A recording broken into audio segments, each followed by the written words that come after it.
تمہیں رزق نہیں آتا. آپ فرماتے ہیں فجر کا وقت اللہ کے دینے کا وقت، اس وقت اللہ بانٹتا ہے. حضور صلی اللہ علیہ وسلم کا فرمان ہے نا حدیث میں کہ تہجد کے وقت اللہ پہلے آسمان پہ نزول اجلال فرماتا ہے جو اس کی شان کے لائے تہجد کے وقت، اور وہ کہتا ہے مانگو میں تمہیں عطا کروں. لینے کی باری آئے تو بندہ سمیٹ سماٹ کے اندر گھس جائے. ہمارے ہاں یہ ہوتا ہے کہ عشاء کے بعد بچے بیٹھتے ہیں موبائل لے کے، تہجد کا وقت آتا ہے تو ان کی آنکھیں بند ہونی شروع، تو لینے کے وقت تو سویا تھا، ذرا مسئلہ کیسے حل ہوگا بھائی؟ جب کوئی آدمی خیرات بانٹ رہا ہو تو جو پیالہ پیچھے کر لے اسے ملے گا؟ کہتے اس وقت آنا جب میں بانٹ رہا تھا، اب تو کدھر آ گیا ہے؟ مثال دے رہا ہوں. تو فجر کا وقت مانگنے کا ہے، تو ساری رات تو گزر گئی گیمیں کھیلتے ٹی وی دیکھتے، اور جو لینے کا وقت تھا تو سو گیا، تو کیسے آئے گا تیرے پاس؟ اٹھے سویرے بندوں سے مانگ کے دیکھ لیا، بڑی عزتیں خراب ہوئی. فجر کا وقت اٹھ کے جھولی پھیلائے. میرے رسول پاک علیہ السلام فرماتے ہیں، رب فرماتا ہے جب بندے میرے آگے جھولی پھیلاتے ہیں مجھے شرم آتی ہے، کیسے خالی واپس کر. سورہ طلاق 2-3 نمبر آیت کی گھر جا کے تلاوت کرے. رب کریم نے فرمایا وَمَن يَتَّقِ اللَّهَ يَجْعَل لَّهُ مَخْرَجًا، فرمایا جب تو اللہ سے ڈرے گا تو اللہ ہر مشکل سے نکلنے کا تجھے رستہ عطا فرما. اور کیا خوبصورت انداز ہے قرآن مجید کا، اور ہم نے اس کا لاکھوں بار تجربہ کیا، بیسوں اور سینکڑوں بار یہ چیز ذاتی طور پر پریکٹیکل سے گزری. اللہ نے فرمایا ہر مشکل سے نکلنے کا رستہ بھی دے گا، وَيَرْزُقُ مِنْ حَيْثُ لَا يَحْتَسِبُ، اور اللہ تجھے وہاں سے رزق دے گا کہ تو نے کبھی سوچا بھی نہیں ہوگا. وَيَرْزُقُهُ مِنْ حَيْثُ لَا يَحْتَسِبُ، سے دے گا کہ تو نے کبھی سوچا بھی. ایک صحابی تھے حضرت عوف بن مالک رضی اللہ تعالیٰ، کہتے میرا بچہ کافروں نے قید کر لیا، گھر میں غربت پہلے بڑی زیادہ تھی، میں دروازہ رسول پہ آیا، حضور اب کیا کروں؟ تو کہتے ہیں نبی پاک نے فرمایا بھروسہ اللہ کی ذات پہ، توکل اللہ کی ذات پہ کر، اور گھر جا کے تسبیح لے کے میاں بیوی بیٹھ جاؤ اور پڑھو لا حول ولا قوت الا باللہ العلی العظیم، جاؤ پڑھو جا. کہتے میں گھر بیٹھا ابھی چند تسبیحاں پڑھی تھی کہ دروازے پہ دستک، دروازہ کھولا تو میرا بیٹا دروازے پہ کھڑا، پلٹ کے دیکھا تو 400 بکریاں بھی لایا تھا. او میں نے کہا بیٹا یہ کیسے آ گئی؟ کہنے لگے ابا جی مجھے ایک حویلی میں کافروں نے قید کیا ہوا تھا، میں بڑا پریشان تھا، لیکن ابھی تھوڑا دیر پہلے پتہ نہیں کیا ہوا، میں نے یوں ہاتھ لایا تو رسیاں کھل گئی، باہر نکلا ہوں تو 2-3 بندوں پہ نیند کا ایسا غلبہ تھا کہ بے ہوش ہو کے گرے ہوئے تھے. 400 بکریاں بھی تھی، میں نے دروازہ کھولا بکریاں میرے ساتھ دوڑنے لگ گئی، تو میں 400 بکری بھی لے آیا ہوں، پلٹ پلٹ کے دیکھتا رہا ہوں پر میلوں کا سفر ہوا وہ آئے ہی نہیں. تو والد کہنے لگے بیٹا چلو پہلے مصطفیٰ کریم سے جا کے پوچھ، دیکھیں کیسے مالی مسئلے حل ہوتے ہیں. حضور سے جا کے پوچھے کہ ہمارے لیے جائز بھی ہے کہ نہیں. کہتے ہیں دروازہ رسول پہ جا کے ہم کھڑے ہوئے تھے کہ نبی پاک نے فرمایا دیکھا رب کریم کا فضل، دیکھا، فرمایا تیرا بیٹا بھی آ گیا، تیری غربت کا بھی حل ہو گیا ہے، یہ کافر کا مال ہے، اسے مال غنیمت سمجھ کے استعمال کر، تیرا ہی ہے. تو لا حول ولا قوت الا باللہ العلی العظیم پڑھیں تو رزق میں پڑھیں گے انشاءاللہ، بول کے بتائیے پڑھیں گے انشاءاللہ تعالی. لیکن سنی قوم تویز پہ لگ گئی، کہتے وظیفہ پڑھنا پڑتا ہے، آپ لکھ کے دے گلے میں ڈالنے کے لیے تاکہ وہ ڈالتا جاؤں اور میرے اوپر پیسوں کی بارش ہوتی جائے. وظیفہ پڑھے، وظیفہ پڑھے. سنیں ایک اور وظیفہ سنیں، امام قرطبی نے تفسیر قرطبی میں لکھا رزق کی برکت کا وظیفہ. امام قرطبی نے لکھا ہے حضرت انس بن مالک رضی اللہ تعالیٰ عنہ کہتے ہیں ایک شخص حضور کی بارگاہ میں آیا کہ یا رسول اللہ صلی اللہ علیہ وسلم غربت بڑی ہے، بڑا دکھی ہوں، بڑا پریشان ہوں. تو حضور نے وظیفہ بتایا، فرمایا جب بھی گھر جاؤ نا گھر والوں کو سلام کہے، السلام علیکم، یعنی کب کہنی ہے؟ جب بھی جاؤ. کب کہنی ہے؟ یعنی گھر سے نکلے ماچس لینے کے لیے، واپس آ کے کہنا السلام علیکم. پھر گھر والوں نے کہا ہو یاد ہی نہیں رہا تھا وہ تو چینی بھی ختم ہو گئی ہے، پھر گئے چینی لینے تو واپس آ کے پھر السلام علیکم. انہوں نے کہا خو ناراض نہ ہوئیے گا، پتی بھی نہیں چاہے گی. اب واپس گئے تو پھر واپس آ کے کیا کہنا ہے؟ تو نبی پاک صلی اللہ علیہ وسلم نے فرمایا جب بھی گھر جا السلام علیکم کہے اور 3 دفعہ سورۃ اخلاص پڑھ دے، اور سورت بھی وہ بتائی جو سب کو آتی ہے، قل هو اللہ احد اللہ الصمد لم یلد ولم یولد ولم یکن له کفوا احد. 3 دفعہ یہ پڑھ دے. صحابی بڑے سیانے تھے، بڑے مسئلے حل کرتے تھے ہمارے، فٹافٹ بول پڑے وہ صحابی، کہنے لگے حضور میری تو چھوٹی سی فیملی ہے، کئی دفعہ بچے گھر نہیں ہوتے، ننھیال گئے ہوتے ہیں، تو پھر کیا کروں؟ حضور نے فرمایا جب گھر میں کوئی نہ ہو تو اپنے نبی پہ درود و سلام پڑھ دینا، تیرے نبی کا کرم تو تیرے گھر میں ہوگا نا. حضرت انس بن مالک رضی اللہ تعالیٰ عنہ فرماتے ہیں کہ ہم انتظار میں تھے کہ بندہ واپس آئے اور رزلٹ بتائے. کہتے ہیں وہ کچھ دنوں کے بعد واپس آئے تو عجیب بات کی انہوں نے.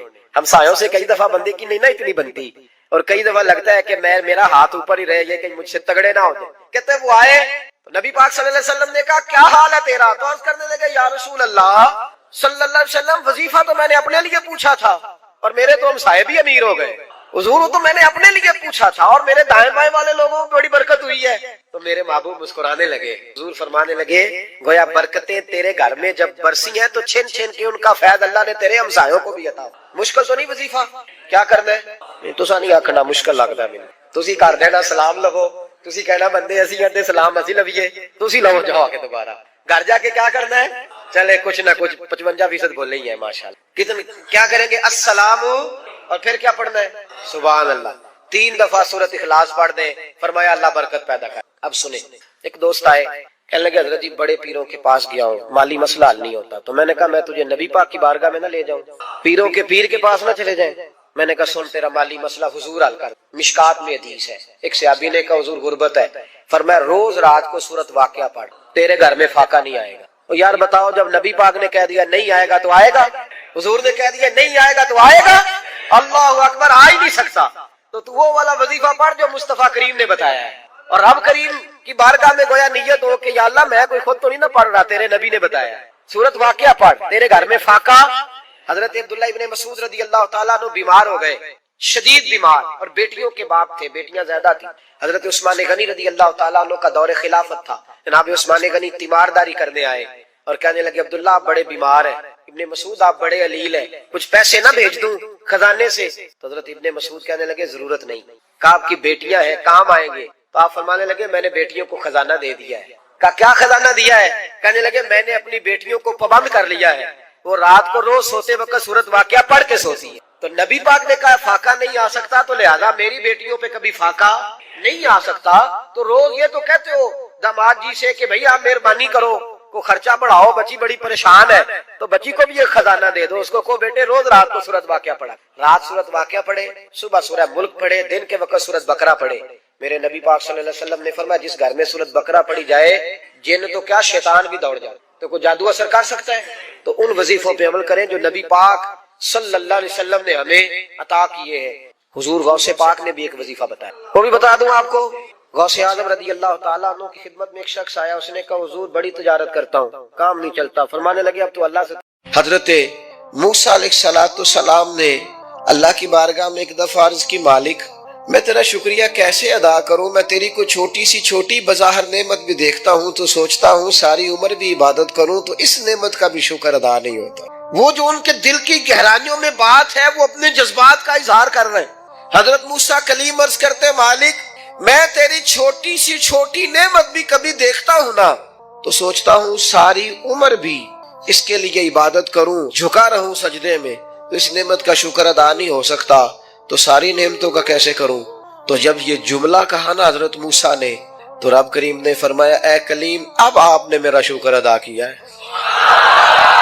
یہ سمجھیں آپ اس پہلو کو، یعنی جب یہ احساس پیدا ہو گیا نا کہ چھوٹی نعمت کا بھی شکریہ ادا کرنے کی طاقت ہم میں، فرمایا اب تو نے شکر ادا کیا ہے، اب سمجھ آئی ہے شکر کی. او میرے عزیز جب مزاج شکر والا ہو، طبیعت شکر والی، ہر وقت مالک کا شکر، ہر وقت مالک کا شکر، ہر وقت مالک کا، یہ مزاج کا بھی پیدا. حضرت داؤد علیہ السلام نے اللہ کی بارگاہ میں عرض کی مالک مجھے بتا تو صحیح، ایک نعمت کا شکر ادا کر کے میں اسے دیکھتا ہوں تو ساتھ ہی مجھے دوسری نظر آ جاتی ہے، اس کا شکر ادا کرتا ہوں تو تیسری نظر آ جاتی ہے، تیسری کا شکر ادا کرتا ہوں تو چوتھی. تو مالک نعمتیں اتنی زیادہ ہیں آخر میں شکر کیسے ادا کروں؟ تو رب کریم نے فرمایا اے داؤد آپ تو اپنے رب کی معرفت پانے لگ گئے ہیں، کو تو معرفت ہونے لگ گئی ہے، معرفت الہی پا گئے آپ نعمتیں گنے زندگی میں گنو، آنکھ کی نعمت گنو، کان کی نعمت گنو، سمجھ کی نعمت گنو، آپ چلنے کی، چھونے کی، پکڑنے کی، سمجھنے کی نعمت شمار کرو، گنو. اللہ نے ماں باپ دیے، بہن بھائی دیے، اچھے استاد دیے، مشائخ دیے، گنو. اس کریم رب نے کرم کیا اور اپنے لاڈلے نبی کی امت بنایا، گنو شمار کرو، اس نے کرم کیا. اور ایک وقت ایسا بھی آیا کہ اس نے بیت اللہ کے سامنے لا کھڑا کیا، ایک وقت ایسا بھی آیا کہ گنبد خضرا کے سامنے کھڑے ہو کے درود و سلام بھی پڑھا. کرو شمار وہ نعمتیں کہاں کس کس مقام پر. اور خود ہی اللہ کا قرآن بولا تم اگر نعمتیں گننا چاہو تو گن سکتے نہیں. کوئی بھی نیک عمل کریں تو اپنی نیت کو درست کریں، حسن نیت کو اپنائیں. نیتوں کا بگاڑ، ارادوں کی خرابی یہ اچھے بھلے اعمال کو ضائع کر دیتی. جب ہماری طبیعت اس طرح کی ہو کہ ہم اچھی نیتوں کے ساتھ آگے بڑھیں، خیر کے ارادوں کے ساتھ آگے بڑھیں، ہم اس دین کے ماننے والے ہیں جس پر قیامت والے دن ان اعمال کا بھی اجر ملے گا جو کیے ہی نہیں ہوں گے، تو پوچھا جائے گا مالک یہ تو عمل کیا ہی نہیں، تو فرمائے اس کا ارادہ تو کیا تھا نا، نیت تو تھی نا، تم خالص تو تھے نا، موقع نہ بن سکا، تمہارے لیے اسباب نہ ہو سکے، لیکن اجر تو ملا۔ اور امام غزالی فرماتے ہیں کچھ اعمال لے کر فرشتے اللہ کے حضور حاضر ہوں گے، رب کریم فرمائے گا واپس لے جاؤ ان اعمال، میرے لیے نہیں کیے، یہ تو کسی اور کو دکھانے کے لیے کیے۔ حسن نیت، اچھا ارادہ، پروگرام اس طرح کا جس میں اللہ کی رضا شامل۔ آپ جب تک نیت کا وضو نہیں کرتے، ارادوں میں اخلاص پیدا نہیں کرتے، اور ہم لوگ جب تک اپنے معاملات میں آگے جانے کے لیے محض اللہ کی رضا کو پیش نظر نہیں رکھتے، اتنی دیر تک عمل بیکار ہے۔ اللہ کی مدد اس کام میں شامل ہوتی ہے جس میں اللہ کی رضا مطلوب ہو، اور جب مطلوب ہی اللہ کی رضا نہ ہو، دنیا داری، شہرت، پیسہ، مال، دولت، کچھ مل جائے، کچھ اصول ہو جائے، مجھے بھی کچھ جاننے لگ جائے، تو پھر جس طرح کی نیتیں ہوتی ہیں اسی طرح کا اس شخص کو اس کا پھل بھی دیکھنے کو ملتا ہے۔ سب سے پہلے تو اچھی نیت کسی بھی عمل کے، اور اس کے فوراً بعد مناسب منصوبہ بندی۔ مسلمانوں کا آج سب سے بڑا مسئلہ یہ ہے کہ یہ کام کرتے ہیں لیکن کسی منصوبہ بندی کے تحت نہیں کرتے، ہم اپنے کاموں کو مرتب نہیں کرتے، نظم و نسق کا حصہ نہیں بناتے، ہمارے کام بے ترتیب ہوتے ہیں، الجھے ہوئے ہوتے ہیں۔ ہم جن پیارے نبی کریم صلی اللہ تعالی علیہ وسلم کے غلام ہیں، حضور ہر کام کرتے تھے تو مناسب منصوبہ بندی کے ساتھ فرمایا کرتے۔ جنگ بدر کا موقع ہے تو نبی پاک علیہ السلام نے پہلے مجلس مشاورت منعقد کی ہے، صحابہ سے رائے لی ہے، اس کے بعد صفوں کو سیدھا کرایا، ہر آدمی کی اس مقام پر ڈیوٹی لگائی، اور پھر اللہ کے محبوب نے مصلی بچھا کے اللہ سے مدد کا سوال کیا۔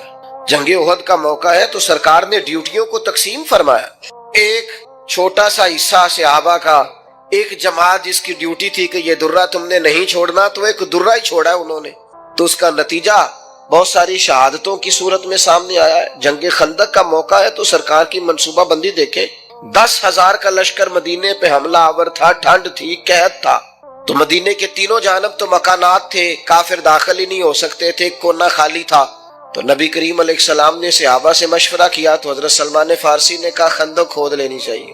اس خندق کو کھودا گیا، اور پھر وہ 10,000 کے لشکر کو جس طرح روکا گیا ہے اور جس طرح وہ ناکام ہو کر لوٹ گئے، اللہ تبارک و تعالیٰ نے اس کو فتح عظیم مسلمانوں کی بنا دیا۔ فتح مکہ کا موقع آپ دیکھ لیں تو حضور کی منصوبہ بندی دیکھیں، سب سے زیادہ دینی لوگوں کو ضرورت ہے مناسب منصوبہ بندی۔ او اللہ خیر کرے گا جی، او بسم اللہ جی تسی آ جاؤ۔ او خدا کے بندے، جن بزرگوں کا آپ نام لے رہے ہیں اور جس دین کی آپ بات کر رہے ہیں، وہ دین ہی منصوبہ بندی کا حکم دیتا ہے، حکمت عملی سے اور تدبر سے چلنے کی بات کرتا ہے۔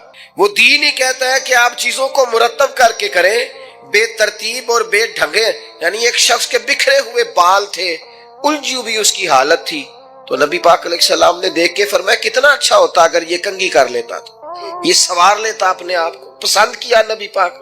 آپ اچھی منصوبہ بندی کے ساتھ آگے بڑھیں، آپ کسی کام کے لیے لوازمات بھی جمع کریں، پر آپ کا اس کے لیے طریقہ کار مرتب کرنا۔ ایک بڑی سادہ مثال ہے، کام کو کام سکھاتا ہے۔ جب آپ کوئی کام کرتے ہیں تو کام کرنا آ جاتا ہے، لیکن جب کام لوگ کرنا ہی نہیں چاہتے پھر ان کو کام کرنا نہیں آتا۔ کام کو کام سکھا دیتا ہے۔ حضور فتح مکہ کے لیے تشریف لے گئے تو نبی پاک علیہ السلام نے صحابہ کرام سے فرمایا ہر آدمی اپنی الگ سے آگ جلائے گا کھانا پکانے کے لیے۔ ایسا ہوتا نہیں تھا روٹین میں، مطلب اب کھانا پکانا ہے 500 کا، 1000 آدمی کا، تو ٹھیک ہے ایک جگہ پہ کھانا پک سکتا ہے، دیگیں پکا نہیں لیتے ہم لوگ۔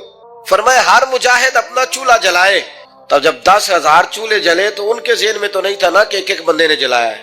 وہ جب چڑھے پہاڑیوں پر کفار مکہ اور انہوں نے منظر دیکھا تو انہوں نے کہا یہ تو کوئی لاکھوں لوگ آ گئے، یہ تو بڑا عجیب صورتحال ہے۔ ان پر تو روب طاری ہو گیا، اور وہ جو تھوڑا بہت مزاحمت کرنا چاہتے تھے جناب ابو سفیان نے واپس آ کے کہا سی بھی نہ کرنا، کیونکہ جتنا بڑا وہ لشکر ہے۔ جناب عباس سے کہنے لگے، حضرت ابو سفیان ابھی مسلمان نہیں ہوئے تھے، کہنے لگے دیکھیے آپ کے بھتیجے کس شان و شوکت سے مکے میں داخل ہوئے۔ اسلام کسی کو دقت نہیں دیتا، لیکن نبی پاک علیہ الصلوۃ والسلام نے فرمایا فتح مکہ کے موقع پر کہ تنگ گلیوں سے داخل ہونا ہے ہم نے مکے میں۔